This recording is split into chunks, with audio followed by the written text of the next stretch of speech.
ನಾವು ಕಾಯ್ತಾ ಇದ್ದೀವಿ ಸರ್. ಹಾ, ನಾನು ಬರ್ಬೇಕಾಗಿರೋರಿಗೆ ಕಾಯ್ತಾ ಇದ್ದೀನಿ.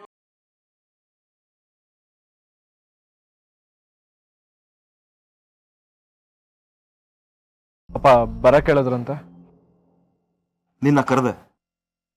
ಅವಳೆಲ್ಲಪ್ಪ? ಅವಳು ಅಂದ್ರೆ ಗೀತಾ ವಿಜಯ್.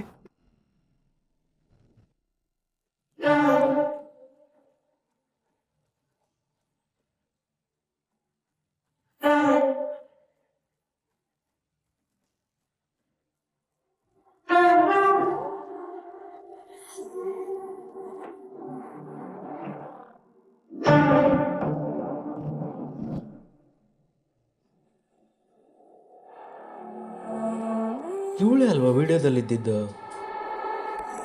ಈಗ ಇವ್ರ ಮನೆಯಿಂದ ಆಚೆ ಬರ್ತಿದ್ದಾಳೆ. ಹಾಗಾದ್ರೆ ಮಂತ್ರಿಗಳಿಗೆ ಎಲ್ಲ ವಿಷಯ ಗೊತ್ತಿದೆ.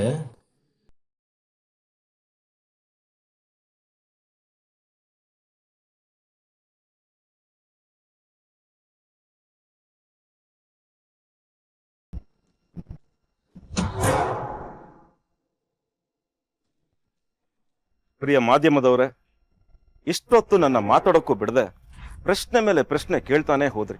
ನಾನೇನು ಉತ್ತರ ಕೊಡ್ತೀನೋ ಅದನ್ನ ನೀವೇ ಕಲ್ಪಿಸ್ಕೊಂಡು ನನ್ನ ಮುಖದ ಮೇಲೆ ಪ್ರಶ್ನೆ ಬಿಸಾಕ್ತಾ ಹೋದ್ರಿ. ಫೈನ್, ಈಗ ಉತ್ತರ ಇಲ್ಲಿದೆ.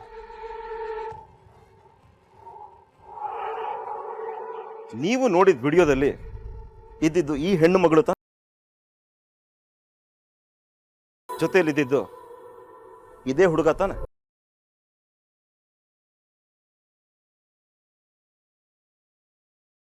ಆ ವಿಡಿಯೋದಲ್ಲಿ ಇವರಿಬ್ರು ಇದ್ರು. ಜೊತೆಗೆ ಒಂದು ಕೆಟ್ಟ ಬ್ಯಾಕ್ಗ್ರೌಂಡ್ ಕಾಮೆಂಟ್ರಿ ಕೂಡ ಇದೆ.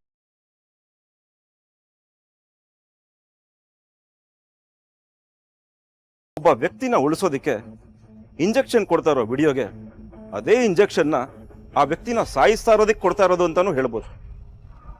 ಅದನ್ನ ವೈರಲ್ ಕೂಡ ಮಾಡ್ಬೋದು. ಅದನ್ನ ಎಷ್ಟೋ ಜನ ನಿಜ ಅಂತಾನು ನಂಬಬಹುದು.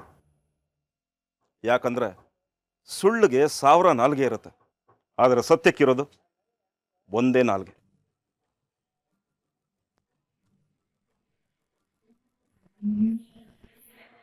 ನಿಮ್ಮ ಬಾವಾಜಿ ಏನ್ ಹೇಳೋದಕ್ಕೆ ಹೊರಟಿದಾರಣ್ಣ? ಬಾವುಜಿ ಹೇಳ್ತಿರೋದು ನನ್ನ ಅಪ್ಪನ ನನಗೆ ನಂಗೆ ಅರ್ಥ ಆಗ್ತಿಲ್ಲ ತಂಗಿಯವ. ಅಲ್ಲ, ಈ ಪರಿಸ್ಥಿತಿಯಿಂದ ಅವ್ರು ಹೇಗೆ ಪಾರಾಗಿ ಬರ್ತಾರ ಅನ್ನೋದೇ ನನಗೆ ಆಶ್ಚರ್ಯ ಆಗಿದೆ. ಇದೊಂದು ವಿಡಿಯೋ ಅವ್ರ ರಾಜಕೀಯ ಜೀವನನೇ ಹಾಳು ಮಾಡಿ ಅವ್ರನ್ನ ಬೀದಿಗೆ ತಂದು ನಿಲ್ಸುತ್ತೆ ನನ್ನ ತಂಗಿಯ.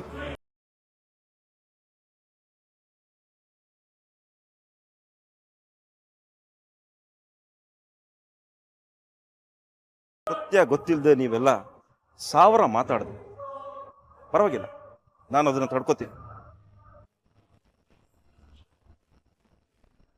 ಆದರೆ ಈ ಕ್ಷಣದಿಂದ ನಿಮ್ಮ ಮಾಧ್ಯಮದಲ್ಲಿ ಹೇಳಬೇಕಾಗಿರೋ ಸತ್ಯ ಏನು ಅಂತಂದ್ರೆ,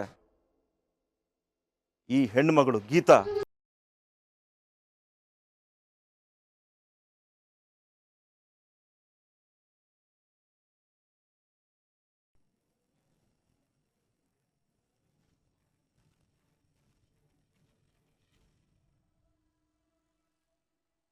ನನ್ನ ಮನೆ ಸೊಸೆ.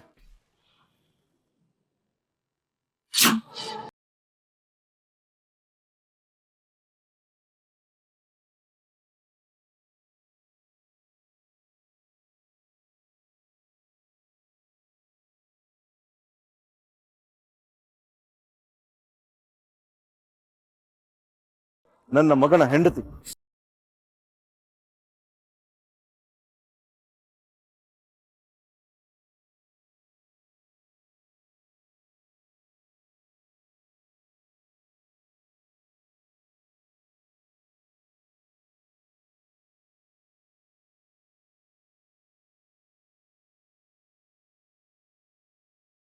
ಇವರಿಬ್ರು ಒಂದೇ ಕಾಲೇಜಲ್ಲಿ ಓದ್ತಾ ಇದ್ದಾರೆ, ಒಬ್ರನ್ನೊಬ್ರು ಇಷ್ಟಪಟ್ಟಿದ್ದಾರೆ. ಇವರಿಬ್ರು ಮದುವೆನ ಬಹಳ ಅದ್ಧೂರಿಯಾಗಿ ಮಾಡಬೇಕು ಅಂತ ಪ್ಲಾನ್ ಮಾಡಿದ್ವಿ. ಒಳ್ಳೆ ಮುಹೂರ್ತ ಬೇರೆ ಸಿಕ್ತು, ಮಧ್ಯದಲ್ಲಿ ಕೊರೋನಾ ಬೇರೆ ಬಂತು. ಅದಕ್ಕೆ ಸಿಂಪಲ್ ಆಗಿ ಮನೇಲೆ ಮದುವೆ ಮಾಡ್ತಾ ಇದ್ವಿ.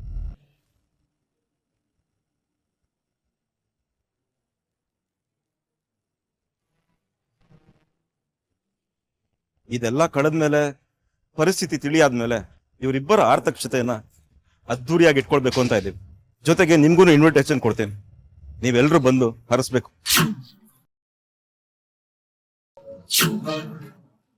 ಆದ್ರೆ ಒಂದು ವಿಷಯ ಗೆಳೆಯರು, ಯಾವುದೋ ಒಂದು ವಿಡಿಯೋ ನೋಡಿ ಅದರ ಕೆಟ್ಟ ಕಾಮೆಂಟ್ರಿಯನ್ನ ಕೇಳಿ ನಿಮ್ಮದೇ ತೀರ್ಮಾನಕ್ಕೆ ನೀವು ಬರಬಾರ್ದು ಅಂತ ಕೈ ಮುಗಿದು ಕೇಳ್ಕೊಳ್ತೀನಿ.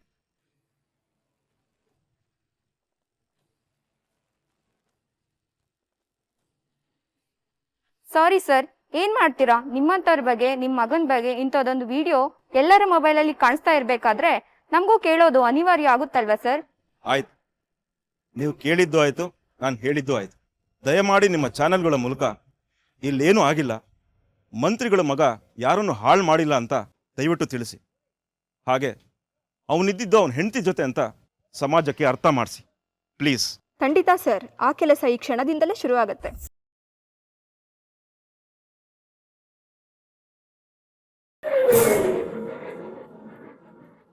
ನರಸಿಂಹನ್, ಎಲ್ರಿಗೂ ಕಾಫಿ ತಿಂಡಿ ವ್ಯವಸ್ಥೆ ಮಾಡಿ.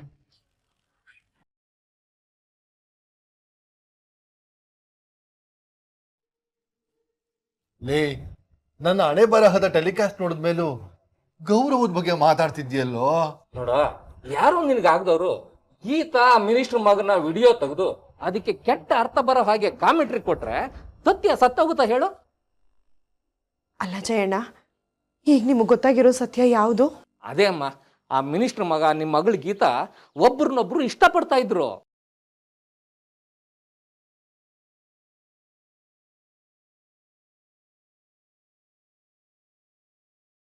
ಒಟ್ನಲ್ಲಿ ನೀನ್ ಯಾವುದೋ ಲೆವೆಲ್ಗೆ ಹೋಗ್ಬಿಟ್ಟೆ ಶ್ರೀನಿವಾಸ.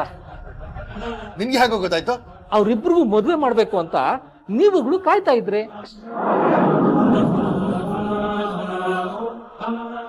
ಅಷ್ಟರಲ್ಲಿ ಈ ದರಿದ್ರ ಕರೋನಾ ಬಂದು ಸಿಂಪಲ್ ಆಗಿ ಮದುವೆ ನಡೆದಿದೆ. ದೊಡ್ಡ ರಿಸೆಪ್ಷನ್ ಮಾಡಿ ಆಮೇಲೆ ಎಲ್ರಿಗೂ ವಿಷಯ ತಿಳಿಸೋಣ ಅಂತ ಮಿನಿಸ್ಟರ್ ಅನ್ಕೊಂಡಿದ್ರು. ಅಷ್ಟರಲ್ಲಿ ಯಾರೋ ಈ ವಿಡಿಯೋನ ವೈರಲ್ ಮಾಡಿದ್ದಾರೆ ಅಷ್ಟೇ ತಾನೇ. ಇಷ್ಟಕ್ಕೂ ಗಂಡ ಹೆಂಡತಿ ಒಟ್ಟಿಗೆ ಇರೋದನ್ನ ಯಾರು ತಾನೇ ತಪ್ಪು ಅಂತ ಹೇಳ್ತಾರೆ? ಅಲ್ಲ ಕಣೋ ಜಯ, ಇದನ್ನೆಲ್ಲ ನಿನ್ಗೆ ಯಾರೋ ಹೇಳಿದ್ರು? ಮತ್ತೆ ನೋಡೋ, ನೀನು ಅದೇ ಪ್ರಶ್ನೆ ಕೇಳ್ತೀಯ. ಯಾರು ಏನು ಹೇಳೋದು? ಮಂತ್ರಿಗಳೇ ಪ್ರಶ್ನವ್ರ ಮುಂದೆ ಹೇಳಿದ್ದಾರೆ.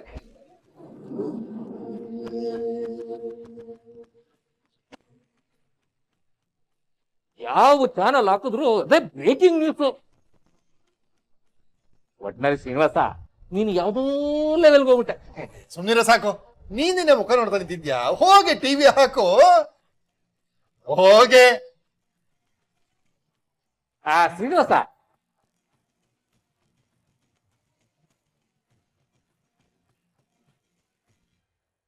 ಅಂತೂ ಶ್ರೀನಿವಾಸ, ನಮ್ಗೆ ಯಾರ್ದು ವಿಷಯನ ತಿಳಿಸದೆ ಮಂತ್ರಿಗಳನ್ನೇ ಬೀಗರು ಮಾಡ್ಕೊಂಡ್ಬಿಟ್ಟೆ. ಈಗ ದೊಡ್ಡ ಮನುಷ್ಯನಪ್ಪ ನೀನು.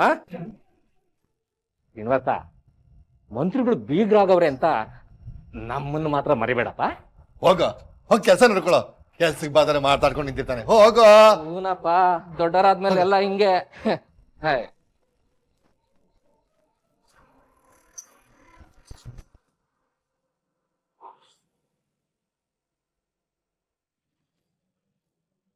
ಆದ್ರೆ ಈ ಕ್ಷಣದಿಂದ ನಿಮ್ಮ ಮಾಧ್ಯಮದಲ್ಲಿ ಹೇಳ್ಬೇಕಾಗಿರೋ ಸತ್ಯ ಏನು ಅಂತಂದ್ರೆ, ಈ ಹೆಣ್ಣು ಮಗಳು ಗೀತಾ ನನ್ನ ಮನೆ ಸೊಸೆ,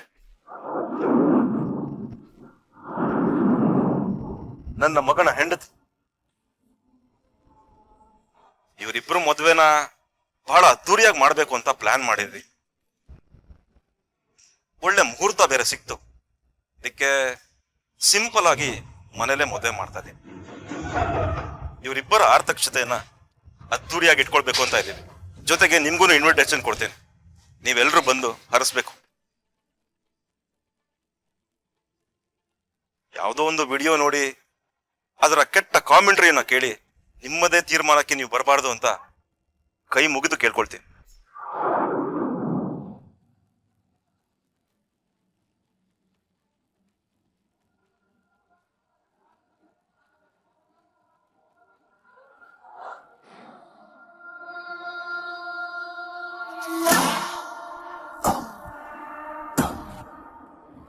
ನಿಮ್ಮ ಮೌನ ನನ್ಗೆ ಯಾವ ಉತ್ತರನೂ ಕೊಡ್ತಿಲ್ಲ. ಆದ್ರೆ ನನ್ ಬೇಕಾದ ಉತ್ತರ ನಂಗೆ ಸಿಕ್ಕಿದೆ ಅನ್ನೋ ವಿಶ್ವಾಸದಲ್ಲಿ ನಾನು ಇದ್ದೀನಿ, ನಾನು ಇರ್ತೀನಿ. ಅದಕ್ಕೆ ನಾನು ಮೊದಲು ಥ್ಯಾಂಕ್ಸ್ ಹೇಳ್ಬೇಕಾಗಿರೋದು ನನ್ನ ಮಾವನವ್ರಿಗೆ. ಯಾಕಂದ್ರೆ ಅವ್ರೊಬ್ರೆ ನನ್ನ ಎಲ್ರೂ ಮುಂದೆ ಈ ಮನೆ ಸೊಸೆ ಅಂತ ಒಪ್ಕೊಂಡಿದ್ದು. ಈ ಮನೆ ನಿಮ್ದು, ಈ ಕುಟುಂಬ ನಿಮ್ದು, ನಿಮ್ ಡಿಸಿಷನ್ ಇದ್ರಲ್ಲಿ ಫೈನಲ್ ಅಂತ ಎಲ್ರಿಗೂ ಗೊತ್ತು. ನಿಮ್ಮಲ್ಲಿ ನನ್ನ ಸೇರ್ಸ್ಕೊಂಡಿದ್ಕೆ ಥ್ಯಾಂಕ್ಸ್ ಮಾವ. ನನಗ್ ಬೇರೆ ದಾರಿ ಇರ್ಲಿಲ್ಲ. ಮಾನ ಅನ್ನೋದು ಪ್ರಾಣಕ್ಕಿಂತ ದೊಡ್ಡದು ಅಂತ ನಮ್ಮಪ್ಪ ಯಾವಾಗ್ಲೂ ಹೇಳ್ತಾ ಇರ್ತಾರೆ. ಸೊ ನಿಮ್ ಮಗನಿಂದ ಮಾನ ಕಳ್ಕೊಂಡಿದ್ ನಾನು ಪ್ರಾಣ ಹೋದ್ರೂ ಪರವಾಗಿಲ್ಲ ಅಂತ ಈ ಮನೆ ಹೊಸಲು ದಾಟಿ ಬಂದೆ. ಆದ್ರೆ ನೀವ್ ಎರಡನ್ನೂ ಕಾಪಾಡಿದ್ರಿ. ದಯವಿಟ್ಟು ನನ್ನ ಬಗ್ಗೆ ತಪ್ಪು ತಿಳಿಬೇಡಿ. ನೀವು ಮಂತ್ರಿಗಳು, ನೀವು ಮರ್ಯಾದೆ ಕಳಿಬೇಕು ಅಂತ ನಾನು ಬಂದವಳಲ್ಲ. ವಿಡಿಯೋ ನೋಡಿ ಪ್ರತಿಯೊಬ್ರು ಮುಚ್ಚಿದ ಬಾಗ್ಲೆ ಹಿಂದೆ ಏನೇನ್ ನಡೆದಿರ್ಬೋದು ಅಂತ ಅವ್ರವ್ರ ಕಲ್ಪನೆ ತಕ್ಕಂಗೆ ಮಾತಾಡಿದ್ರು. ಕೆಟ್ಟದ್ದೇ ಹೇಳ್ತಾ ಹೋದ್ರು. ಅದೇ ಮುಚ್ಚಿದ ನಿಮ್ಮನೆ ರೂಮ್ ಬಾಗ್ಲು ಹಿಂದೆ ಏನಾಯ್ತು ಅನ್ನೋ ಒದಾಟ ನಿಮ್ಮೆಲ್ರೂ ಮನ್ಸಿಗೂ ಬಂದಿರ್ಬೋದು. ಆಗಿದ್ದು ಒಳ್ಳೇದೆ. ಅದರಿಂದ ಕೊರಳಿಗೆ ಬಿದ್ದಿದ್ದು ಈ ತಾಳಿ.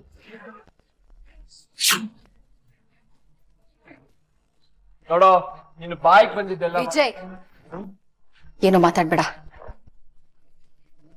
ಹೌದು, ಮಾತಾಡ್ಬೇಕಾಗಿರೋದು ನಾನು. ಎಲ್ಲವೂ ಹಾಳಾಗ್ತಿತ್ತು. ನಮ್ ಮನೆ ಮರ್ಯಾದೆ, ನನ್ ಜೀವನ, ಮದ್ವೆ ಆಗಕ್ ಬಂದಿದ್ದ ಆ ಹೆಣ್ಣಿನ ಜೀವನ, ಅವ್ರ ಮರ್ಯಾದೆ, ವಿಡಿಯೋ ನೋಡಿದ ಜನ ನಿಮ್ ಬಗ್ಗೆ ಮಾತಾಡ್ತಿದ್ದು, ಆಗ ಹೋಗ್ತಿದ್ದ ನಿಮ್ ಮರ್ಯಾದೆ, ಟೋಟಲ್ ಆಗಿ ಎಲ್ಲ ಹಾಳಾಗ್ತಿತ್ತು. ಈಗ ಎಲ್ಲ ಸರಿ ಹೋಗಿದೆ. ಈಗ ಈ ತಾಳಿ ನನ್ ಕೊರಳಲ್ಲಿದೆ.